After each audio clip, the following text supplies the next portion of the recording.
How many? How many? How many? How many? 1, 2, 3, 4, 5, 6, 7, 8, 9, 10. 1, 2, 3, 4, 5, 6, 7, 8, 9. All right, what did I get up to? Wandavision! Hello, everyone, and welcome to a new episode of How Many, the only podcast on the internet that counts. I am one of your hosts, and joining me are my fellow Avengers. We have Gary, Scott, Bob, and Junior. We thought we would kind of mix up the format a little bit. We are all big fans of the Marvel Universe. We have done multiple episodes dedicated to the Marvel Universe, and all of us watched WandaVision. So tonight we are going to talk a little WandaVision, but Junior, you did come up with a twist where we could do our How Many anyway. Yeah, so I thought, considering the way that WandaVision was formatted and the different sitcoms kind of attaching itself to the first 4 episodes, I thought maybe we could go through that exercise of what sitcom would we attach if we were in the middle of the WandaVision situation. The first 4 episodes of our season, 1 sitcom per decade, as long as the sitcom debuted in that decade. I did also say that we could include animated shows. I think the odds are us having more than one sitcom is going to be pretty odd. How about we spin it, which decade do we have the most alike? For example, like will all 5 of us pick a show from the 80s? I'm good with that option. So we'll just keep track of how many different decades each one of us picks that overlap. That will be our how many number. So you want to throw some guesses out there? So I'm going to start and I'm going to pick 4. We will end up doing 4 shows in the same decade. All right, Bob? I'll say 3. Gary? 5. Scott, you can do 2 or 6. I'll go 1. And I will go 6. All right. So before we get into the actual selections, what did you think of the show? What did you think of the finale? I really love this. I think they were showing the various stages of grief, denial, anger. I loved the sitcom premise. I know that there was a little bit of noise after the first 2. There was a lot of on the internet, this is crap. I don't understand what we're doing. But I love how they started out doing almost 100% sitcom homages to slowly, and then by the end, this was a pretty mini Marvel Universe film. I think the acting has been amazing. Our 2 leads were wonderful. I think Elizabeth Olsen has just rocked it out of the park. I give it easy 9 out of 10 books of damned. I think this one will end up getting some Emmy and some Golden Globe nominations. There is enough good buzz around it to where it will be able to overcome the comic book curse and be able to actually get some awards. Bob, what did you think of it? I liked it. It finished pretty strong. I'm with Jesse, or at least what he was talking about. Those first 2 episodes and being just almost entirely sitcom homages and not knowing where it's going. How different would people's perception have been if they opened the series with the scene of their apartment getting bombed, them, showing her watching the DVDs with her family and stuff like that, kind of had a really good explanation for everything. Now, I understand part of the reason is they wanted it to be a reveal, but if they would have put that up front, it would have made a little more sense from the get-go. But I liked it. Catherine Hahn was really good. And I killed Sparky, too. She's always good in everything. Yeah. Bad Moms and Parks Step and Rec. Brothers. She was really funny there. Yeah, Step Brothers. One of the best things I think about it was the way they were able to repurpose semi-spare other Marvel characters like Jimmy Woo and Kat Dennings' character, and these people that had been in like 1 or 2 Marvel movies and they were like 30th on the cast list. Jimmy Woo was greatness, as was Kat Dennings. I do think that someone who's not watching this every week binged it may like that better, because with the 4th episode and where you kind of give the whole background, where you're only 2 hours into your binge at that point. Yeah, you're right. I think that made it a lot harder, the fact that they just released those 2 episodes without the binge ability, so you're stuck. To me, I felt a lot of the same sentiments that you were talking about, Jesse. The first 2 episodes were really almost kind of a bear to get through for me. I felt they were cheesy. I was like, what is going on? It wasn't until they hit the 70s and 80s versions that I started to embrace it in a little bit more. And I think that's probably because they were playing more to what I enjoyed as a kid. It was easier for me to embrace it at that point. They started mixing in more action. The reveal of bringing the X-Men version of Quicksilver, I thought really added an extra element to it. Long lost bro get to squeeze his stinking sister to death or what? She recast Pietro? The finale you were talking about where Agatha Harkness is fighting Wanda, that whole last 2 episodes felt like a movie production. See, and because I grew up watching Dick Van Dyke Show and Bewitched on syndicated, I loved that. I had a couple problems with, like, okay, Wanda has magic. She should be able to whip up a dinner during the first episode. But I realized that's the premise of this 50s sitcom, right? The guy, I will say, even though the humor was cheesy in that first episode, the boss choking on the eggs, I thought was shake laugh, and Vision having to go in and pull the stuck food out of his trachea, especially when the That 70s Show mom kept yelling at Wanda, "Stop it, stop it." Oh, Arthur, stop it. Stop it. Stop it. Well, and see, that was the first time they broke character, right? And so that was the little bitty sign that something else was going on. The other thing that I think is really, really cool about this is the idea that if you look, the sets, the staircases was the same place, the fireplace was the same place. And even they said there was a Glamour magazine that Wanda was reading in the first episode. That Glamour magazine was there at every season, even down to the theme songs fitting each time were pretty genius. The theme songs, they had a segment about it in there where it's this married couple that was doing them, and they were studying a lot of the older shows to get the format of the piano that they were going to use for each one. It was kind of fascinating. We often talk to them before we hit each decade, at least for a half hour. So maybe we did like the 50s and the 60s on the same call and said, well, we know what the 50s is. 60s, let's talk about it.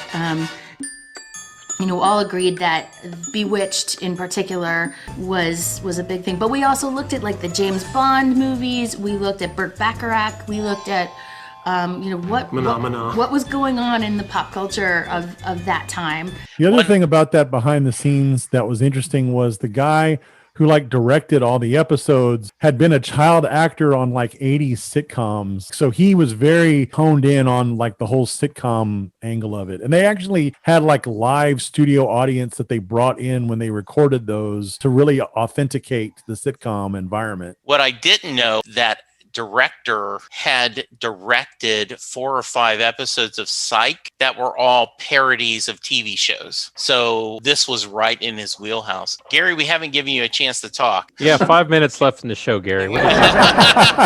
I'm like a Jesse and Junior combo platter. I hated with a white hot passion the first 2 episodes so much that it took me until last week to actually go back and do this series. It was so bad. And I get it. I watched all of it. If you only make me grade the last 6 episodes, I loved it. It was absolutely fantastic. And I understand the role that the first couple of episodes played in setting up what was going on in Wanda's head and all of it. I get it. Like Bob said, if they had fed me something a little bit up front, it didn't even have to be the explosion of her parents' place and everything when they were kids. It probably wouldn't have been so bad. And there were little things like when That 70s Show mom broke character that you're like, okay, well, I mean, obviously there's something going on, and obviously Vision's dead. So now I will say this, the Rambo character, I like her a lot. She's very, very cool. I think she's going to get her own deal now, and I can't wait for that unless it starts off with 3 really bad episodes. Well, she is supposed to show up in Captain Marvel, and, we got to see her with her powers, and she was really sharp. But, Jesse, to stick with your theme since nobody else is going to, it's a 5 out of 6 on the hexagon scale. Okay, good. So, Scott, you got into this late, and you said, okay, I'm going to, binge this so that I can join you guys on the talk. Okay, so here I am. I have not seen the ending. Oops. But that's okay. Spoilers don't bother me. I know that people didn't like the first 2 episodes. And my first thought was, okay, how many people didn't come back? My thought about it was, I thought it was genius. It had sort of a Matrix feel. I felt like, okay, she's in another world. She's seeing another reality the whole time. And there were little blips here and there. Wanda.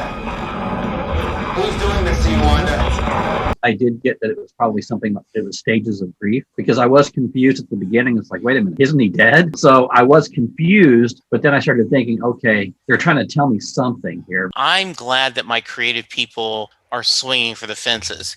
Even if you have the chance of someone like yourself going, I hated it. I think they took a lot of creative chances. You ended up, okay, with the last 6. And then that's why I gave it the 5 out of 6, right? Because overall, I did enjoy it. Their problem is there are so many options and so many things that I can watch that when you lose me, now I came back around because we're going to do this for the show. Like Scott said, I don't watch it and I hated it. And then my friends go, oh, but you didn't see this and this and this. Oh, you got to go back, dude. Trust me, it gets better. I hear that from these two a lot. It never does. I'm sure a lot of people did come back around to it for that reason. And all I'm saying is, I think they could have done it in a way that wouldn't have lost me. Someone suggested they would have served better if they released the first 3 at one time. You know, because at the end, you kind of, okay, they're breaking character and something's going on. And then maybe cut to the TV screen and you see Darcy and Jimmy Woo watching it, and that'd be the end of 3. Anything like that would have probably been. I didn't know where the break was going to be. I didn't have it in me to stomach another bad one. So I watched on the DC Universe Doom Patrol's first season and enjoyed it.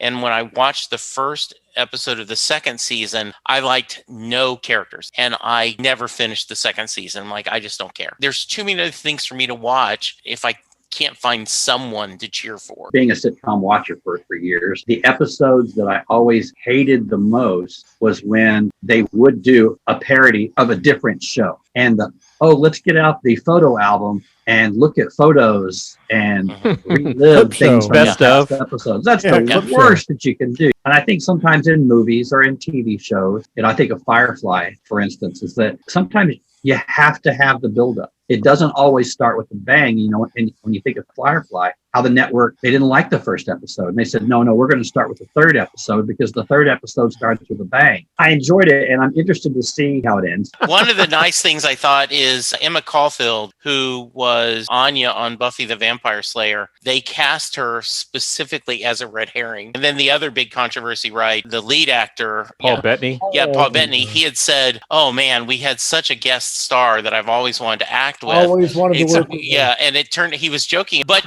everyone expected Cumberbatch to show up or Nick Fury to show up. Some people were disappointed about what's going on. All we got was a female Skrull. I don't think there's supposed to be a season 2 because this apparently transitions into this Doctor Strange sequel. Yes. Originally, timeline pre-COVID, this should have gone, and then like a month later, the Doctor Strange movie would have been in the theater. There's definitely more story there if they want there to be. I don't know if it'll end up being a movie or series or what. And I think one of the things that's interesting about Agnes is she kept going back and forth between, yes, I'm trying to protect the world, and no, I want your power. So back and forth. All right, who wants to go first about their sitcom choices? I'll go. Like I mentioned before, I really didn't start paying attention to sitcoms until probably the 70s sitcoms that I watched in syndication early 80s. So starting with the 70s for me, I had some honorable mentions that I thought about putting in this slot. The Jeffersons is definitely one that I loved.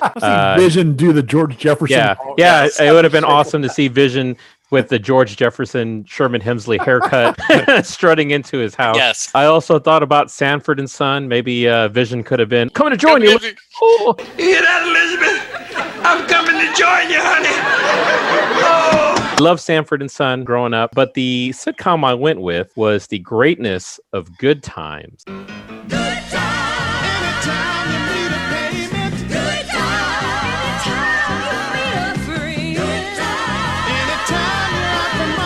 I don't know how I would necessarily incorporate that into the way WandaVision was set up, but considering that I probably watched that sitcom in reruns multiple courses through the entire series, I went ahead and made that one my 70s choice. You just wanted to see Wanda go, damn, damn, damn. Damn, damn, damn. And I want a rework of that theme song. All right, Good Times. I like that. Jimmy Woo could have been Dynamite. You got the number right, because you are talking to Kid a Dynamite. So the next decade, pretty much mine went in linear order. I went with 80s here. A couple of my honorable mentions. I used to love Night Court. John Larroquette I thought was really funny. The Greatness of Marquis Post. Another honorable mention, just because I watched it all the time, even though it's probably more of a kid show than anything. I loved Alf. Alf to me was greatness. And considering it's an alien show, I guess you could kind of work that into WandaVision. So my 80s sitcom choice was The Greatness of the Bundys, Married with Children.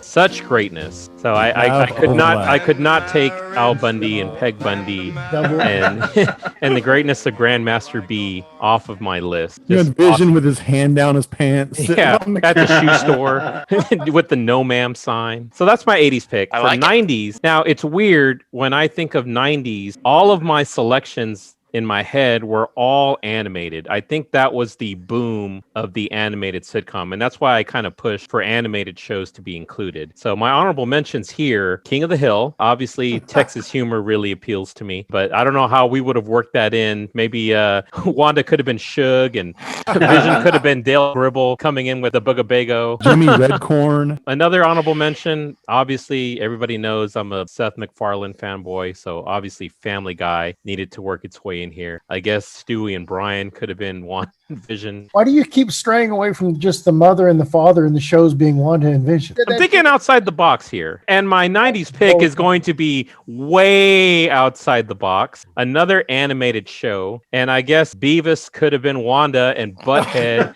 could have been Vision. The greatness of Beavis and Butthead.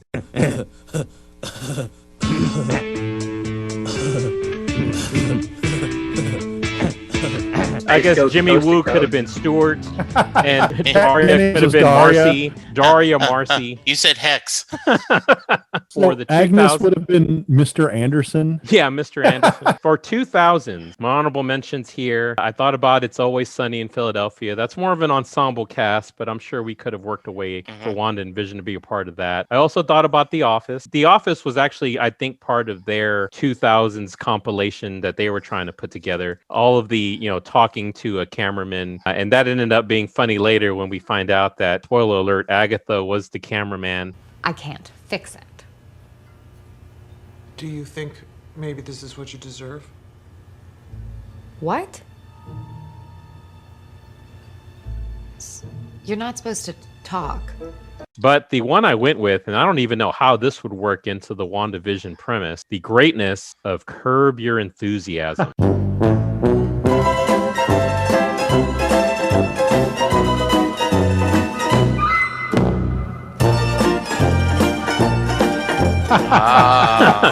It's Larry. Vision has to be Larry. Yeah, I guess Vision has to be Larry. They definitely have the right haircut for it. Yeah, because Wanda'd be Cheryl, right? That's it. And Cheryl would be Wanda, yeah. And I guess Agatha Harkness could have been Susie. Oh, yeah. That actually would be Shake-Love. Both of you, because I've had it, you four-eyed and you fat piece of Get me the head! So 70s, 80s, 90s, and 2000 were my decades. Jesse, do you want to go next? Yeah, I'll go next. I didn't have a lot of honorable mentions. I thought about, for the 60s, Batman series with Wanda and them, all the different characters, them being Avengers and set in the DC universe would be interesting. Also thought of the Addams Family and Munsters. We could have had a lot of fun with that. But I end up thinking Get Smart.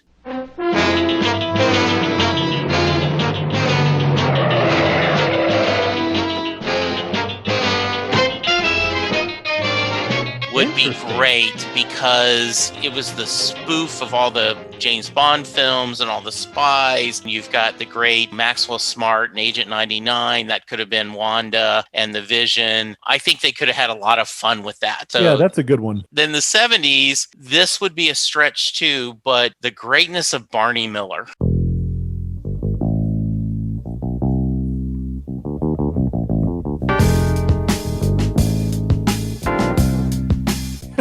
right? I mean, I love the Partridge Family, and I kind of was hoping they would do that. But I just think of that few scenes we got when the Vision was at work. I'm just seeing with all the characters playing the Barney Miller characters. Fish. Fish and Wojo. Wojo. Like, it's just like it sounds. Yeah. And one of the greatest theme songs. Yes. Yes. Yeah. And Ron Glass, speaking of Firefly, just recently passed a few years ago, but he was great in that and then great in Firefly. Then I skipped the 80s and the 90s, I did Sports Night. What was the name of the butler on Soap? Bentley. No. Binford. No. You're talking about the butler on Soap? Yeah, they spun him off onto his own show. It's not Bentley. Benson. The guy's name was Benson. No, that's not it. No, that's not it. Sports Night, Tuesdays this fall on ABC. I love Aaron Sorkin. And just once again, it would have been tough for them to ride that rapid dialogue. But if they did, and all the characters set in the ESPN type news show, would have been a lot of fun to see. I go back to Get Smart, having to do all the secret agent stuff, Barney Miller having all the weird crooks that came in, and then Sports Night, them just talking about that. I would love to see that dialogue. Who would you have cast for the Cut Man? Oh, yes. Truly one of the great episodes. Cutman. Hello, Casey. I'm right here at ringside at Bally's, where the breakfast buffet is $3.95, the slots are loose, and the showgirls are fantastic. For the 2000s, just for the shtick of How I Met Your Mother.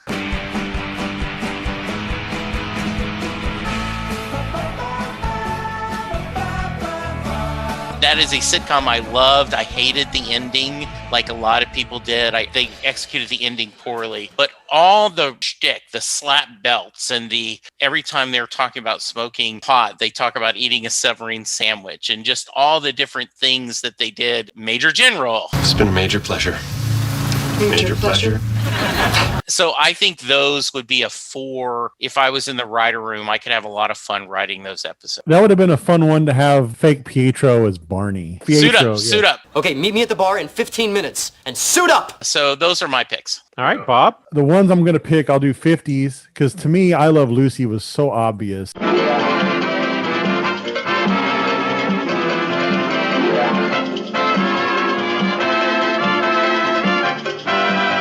That would have been so perfect. Agatha as Ethel and the whole neighbor bit, that would have been so perfect. And I need Wanda and Agatha at the conveyor belt with the candy. And you wanted Vision as Ricky Ricardo playing the drums? Yes. Can't I go to the club, Ricky? Hey, Ricky! You're always playing at the club. You'll never let me go. I'm begging and I'm pleading, but you always tell me no. Oh, please, honey, please, let me be in your show, Ricky. 60s. Now, this one definitely would have worked. I Dream of Jeannie.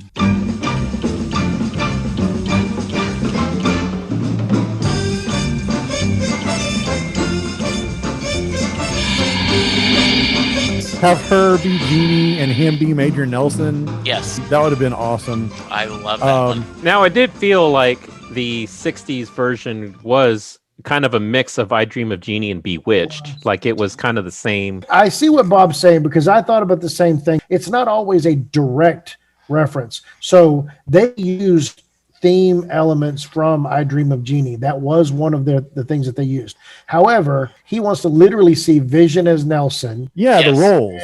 And Wanda as Jeannie. Now, the 70s, I'll use this as an honorable mention. And it may seem kind of weird, but I thought Bob Newhart would have been good because it was a psychiatrist office and they would have been able to work through a lot of the therapy stuff. I didn't mention it, but I discussed that a lot. That's really a good one. I would have got a kick out of Agatha as a Marsha Wallace receptionist character. So 80s is one of them. And I was like Junior, Married with Children. Absolutely. That seemed like a perfect fit. And then the 90s, I'll count this one. And the only reason I have this on the list is because I really want to see Vision. Home Improvement?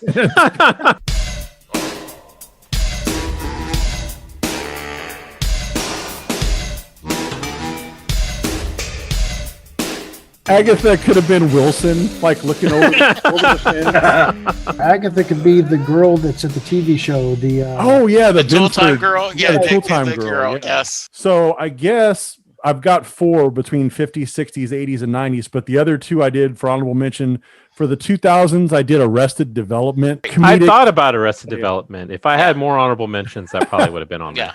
And then also in Junior's vein, as far as the animated series with the teens, I thought about maybe Bob's Burgers. It would have been an interesting angle on it. I like that. So you picked I Love Lucy, I Dream of Jeannie, Married with Children, Home Improvement. Yeah, let's go with those 4. Okay, yeah. very nice. Scott, how about you? My 2 favorite from the 50s were Leave It to Beaver and Dobie Gillis. Yeah, I really strongly thought about Leave It to Beaver. I thought of Leave It to Beaver a lot too. Yes. I thought about that too. The only reason I let them off my list is because I felt like you put the kids in too early. That's probably right. But it was a perfect fit because it was 2 sons. From the 60s, I had Dick Van Dyke, which they obviously used, and the Flintstones. I thought, no, that would have been entertaining. That would have been very fun. Yeah, that would have been good. But I Agatha also- could have been Betty. Then I thought, okay, Andy Griffith for the family. But then I thought, which show did I really watch every episode of in the 60s? And it was F Troop. But What do you have against Troop?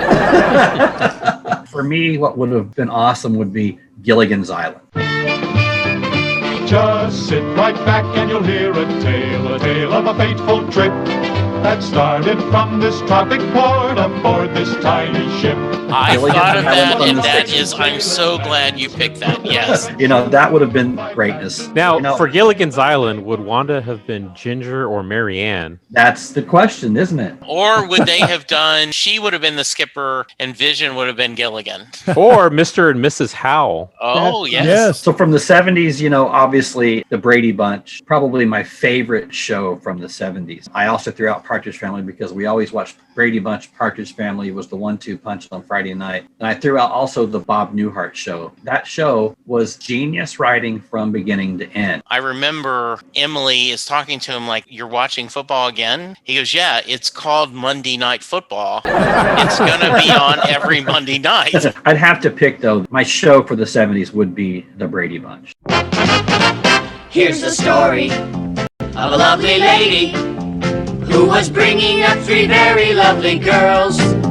That was the most awesome achievement in television history as far as I'm concerned. One, Scott, that we didn't think of that might have been a good fit also is All in the Family. Can you imagine Edith and Archie? I considered that one. You realize Gary hasn't done his list yet. Spoiler! There's Bob sitting over going, you know what we didn't think of?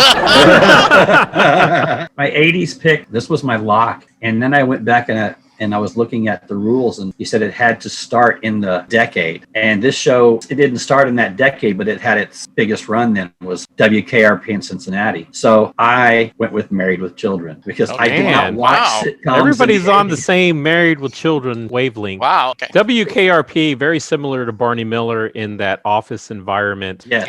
I guess Vision could have been Johnny Fever. And as God is my witness, I thought turkeys could fly. As God is my witness, I thought turkeys could fly. My 90s show, I'll just make it short and sweet. There's only 2 shows I watched, sitcoms in the 90s, Seinfeld and Frasier, and I'm going with Frasier. Hey baby, I hear the blues are calling, tossed salads and scrambled eggs. Quite stylish. And That's a maybe I solid seem a pick. bit Yeah. confused. So Frasier and Niles would be Wanda and Vision. The 2000s, The Office. Again, that's the only show I watched. Yeah. And the teens, if I didn't say LA to Vegas, then I would. There you go. Yes. Shameless plug. So my shows were Gilligan's Island, Brady Bunch, Married with Children, and Frasier. All right, Good. so Very 60s, nice. 70s, 80s, 90s. Good. Very nice. All right, Gary, bring us home. Okay, I'll pick my 4 as I go. I did start with the 50s. I'm not going to count that decade, but the 50s that I did, I would like to see them in Honeymooners. Ooh, That would nice. have been fun. That is a To the moon, Wanda. One of these days, pow, right in the kiss. Bang, soon.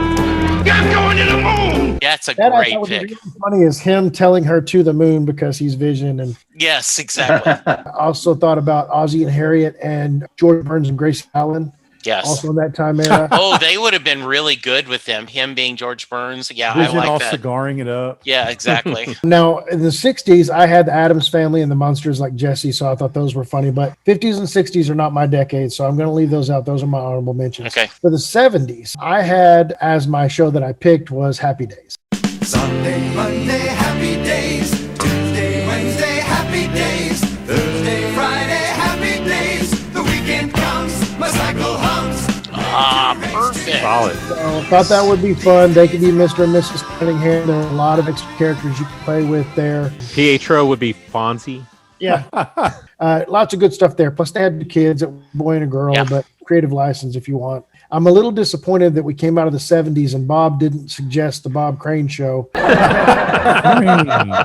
I honestly thought, I've got it in my notes right here, that he for sure was going with WKRP in Cincinnati because he's a big Johnny Fever fan. WKRP in Cincinnati was on my list of people to think of. Yeah. It's a great show. Now with 80s, we all went with Married with Children. That's mine as well. Wow. If we almost had a clean sweep. I did not think of that, and that is amazing. I mean, it's perfect. That was my pick. I thought Alf would have been funny. I thought Growing Pains could have fit, especially since everything was the family 2-story house, living room situated most of the time. But Scott, just to tell you that not all sitcoms in the 80s were the cutesy family, I have Roseanne on my list. Ooh, that would have been yes. Nothing cutesy about that. And that would give Wanda a chance to now doesn't have to be so nice and friendly and cute housewifey anymore. And Roseanne definitely was not that. My pick, though, was Married with Children. Now, in the 90s, I had Home Improvement like Bob. I said live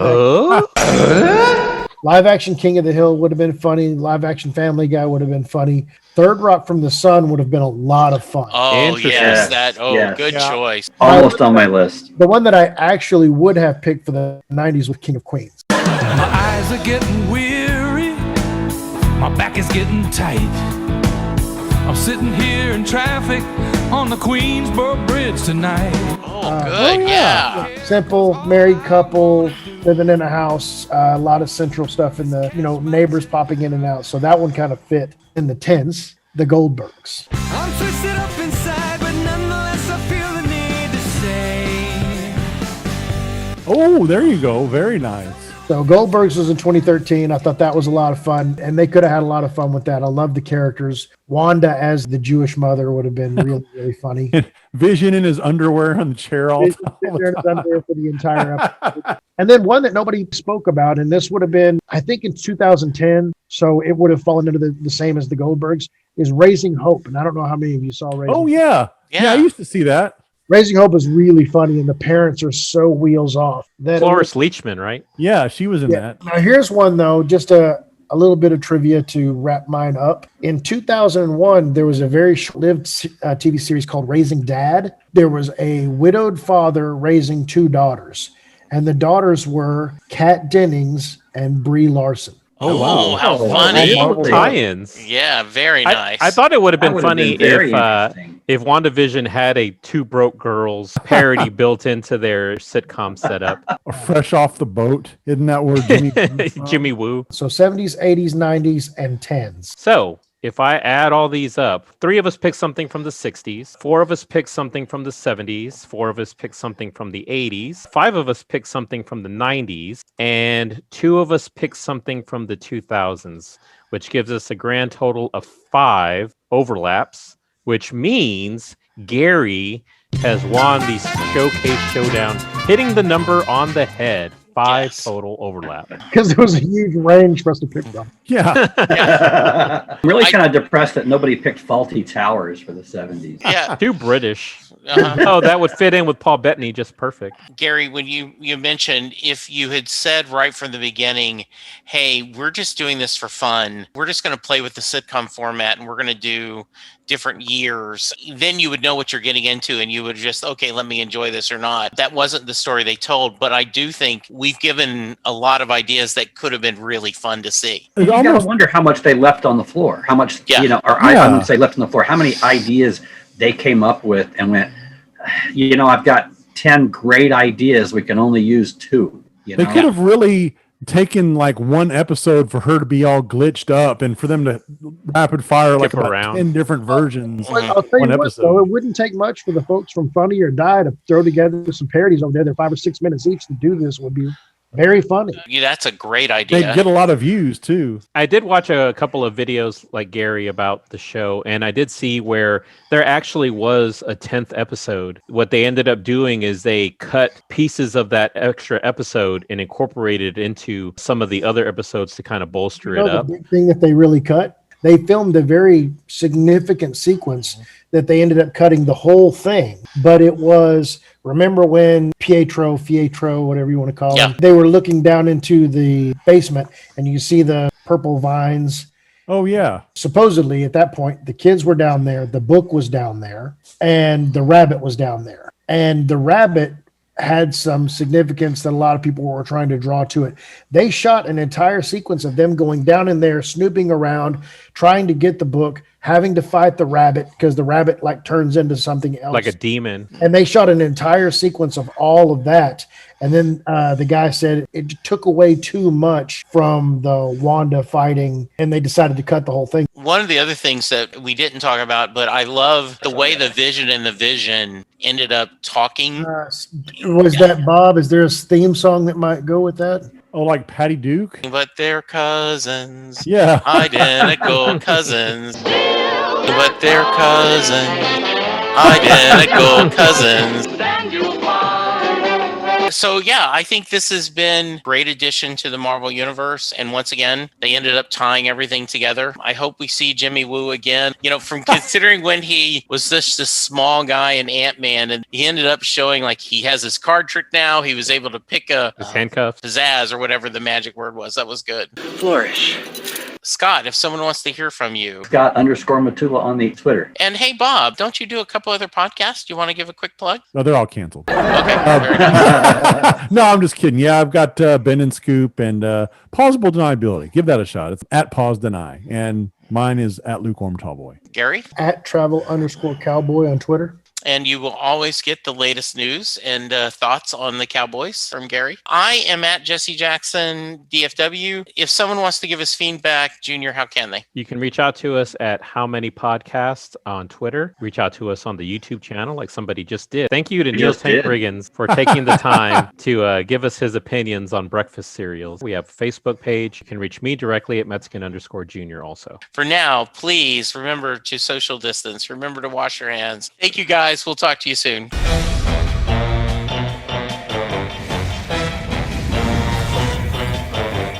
Who's been messing up everything? It's been Agatha all along. Who's been pulling every evil string? It's been Agatha all along. And I killed Sparky, too.